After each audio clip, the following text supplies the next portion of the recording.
अभी हम रोहतास के डिहरी अनसोन में उपस्थित हैं।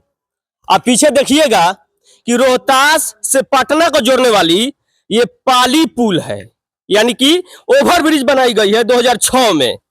और किनके सरकार में? तो बीजेपी के सरकार में। और यहाँ के बिहार में सरकार भी अब बीजेपी वाली है। डबल इंजन की सरकार चल रही थी और डबल इंजन के सरकार में ही ये पुल बनाया गया। यहाँ के सांसद भी रहे हुए हैं बीजेपी और यहाँ के विधायक भी बीजेपी वाले हैं। अब बताइए, जब सब ऊपर से नीचे तक जब बीजेपी के हो तो काहे ना पुल धसेगा भैया? एकदम धसेगा। इसलिए धसेगा कि ऊपर से नीचे तक जब बीजेपी, तो ऊपर से नीचे तक एकदम भ्रष्ट कर्मचारी भी है, नीचे से ऊपर तक भ्रष्ट कर्मचारी भी है। आता है पुल बनवाने के लिए, भी मटेरियल लगाता नहीं है। अगर 40 mm का अगर रोड लगाना हो तो लगेगा 20 mm का। अगर कंक्रीट, अगर सीमेंट देना हो तो यहाँ पे लगा, जानते हैं कौन सा? बिरला वाला लगाएगा, जो कि उसको ज्यादा कमीशन मिलेगा। और यहाँ के जो कि एमएलए होंगे, एमएलए साहब को भी इस पुल के ठेकेदार कमीशन दिया होगा। उसके बाद से यहाँ के सांसद महोदय को भी कमीशन दिया होगा। इसीलिए बीच में टोक टाक नहीं किया गया है कि भैया हम कैसे हूं बढ़े, इसको 2 महीना में गिर जाए, 3 महीना में गिर जाए, या 5 साल में गिर जाए, या 10 साल में गिर जाए, आप कभी टोकिएगा मत हमें, इसलिए कि आपको कमीशन दिया गया, आपके मुंह में लड्डू खिलाया गया है।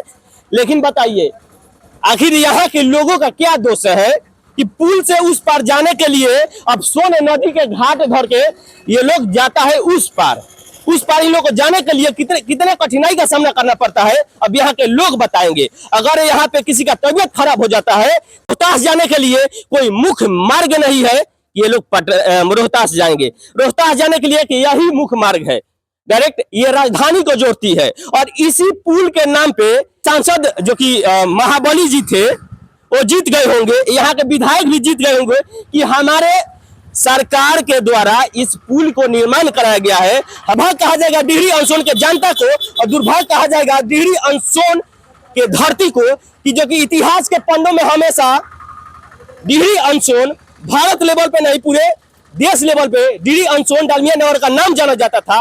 और यही नेता, भ्रष्ट कर्मचारी और नेता लोग यहाँ के धरती को नामो निशान में मिटा दिया। अब ये डालमिया नगर फैक्ट्री हुआ करती थी, अब फैक्ट्री के जगह पे अब केवल वहाँ पे स्थान पड़ी हुई है, सुनसान जगह पड़ी हुई है। वहाँ पे मुर्दा भी शायद दिन में भी नहीं जाता होगा। वहाँ के सारे जितने भी इंस्ट्रूमेंट हुआ करता था सब ये लोग चोरी करवा दिए। अब बताइए यहाँ के लोग अब कैसे जाएंगे? आखिर कम समय में 10 साल भी नहीं हुआ, इस पुल को टूट जाता है, फ्रैक्चर हो जाता है। आखिर कौन इसका जिम्मेदार है? ठेकेदार है, मंत्री है? एक और चीज, करोड़ों के लागत से यह पुल बनाया गया है।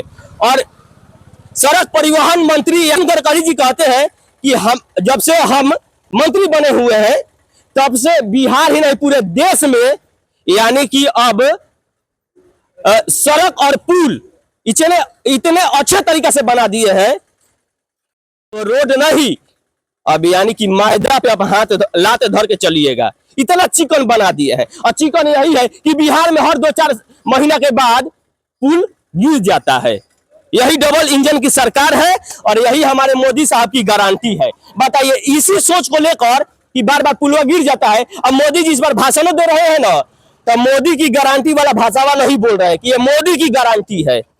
अब उनको लग रहा है कि जनता अब जग चुकी है, कहीं पुल वाला भाषा ना उठा दे कि भाई पुल तो बनवा है, तुरंत धस गया। सब भ्रष्ट कर्मचारी को यहाँ पे बहाल करते हैं। जिसके पास डिग्री नहीं है उसको इंजीनियर बना देते हैं, जिसके पास डिग्री है उसको इंजीनियर नहीं, उसको लिट्टी और समोसा बनवाने के लिए भेज देते हैं रोजगार के नाम पर।